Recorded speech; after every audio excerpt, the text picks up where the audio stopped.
আমি আজকে ধনেপাতার বড়া বানাবো। তার জন্য ধনেপাতাগুলোকে কুচি কুচি করে কেটে নিয়েছি। এখন এর মধ্যে আমি দিয়ে দেবো বেসন, ঠিক আছে, আর দেব কিছুটা কাঁচা লঙ্কা, যে যতটা ঝাল খাবেন। আমি কাঁচা লঙ্কাও দেবো, তার সাথে একটু বাটা লঙ্কাও দেবো, ঠিক আছে। আর আমি বেসন এটা ইউজ করছি, আপনারাও করে দেখবেন।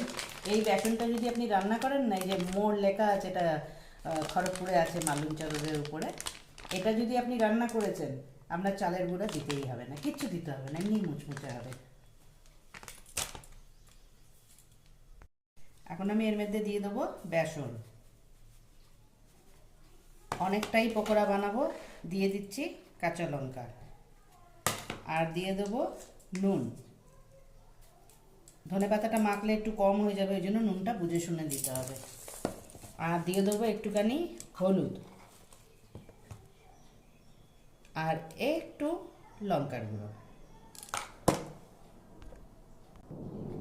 এখন এটাকে আমি ভালো করে মেখে নেবো। মাখাটা যেন খুব সফট হয়, নাহলে পরে পকোড়াগুলো না শক্ত হয়ে যাবে।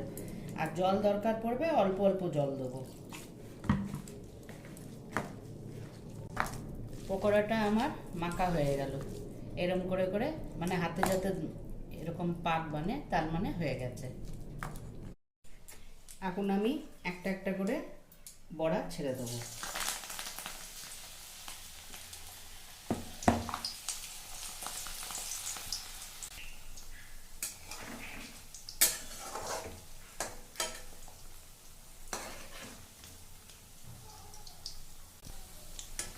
বড়াগুলো আমার ভাজা হয়ে গেল, এবার এগুলোকে আমি নামিয়ে নেব। আহা, কি দারুণ, হেভি! দেখছেন কি? তাড়াতাড়ি যান, বাগানে তো ধনেপাতা আছেই। শীতকালে বাগানে ধনেপাতা হবে না সেটা তো হতে পারে না। যান, তাড়াতাড়ি নিন, আর ধনেপাতার বড়া বানান আর খান।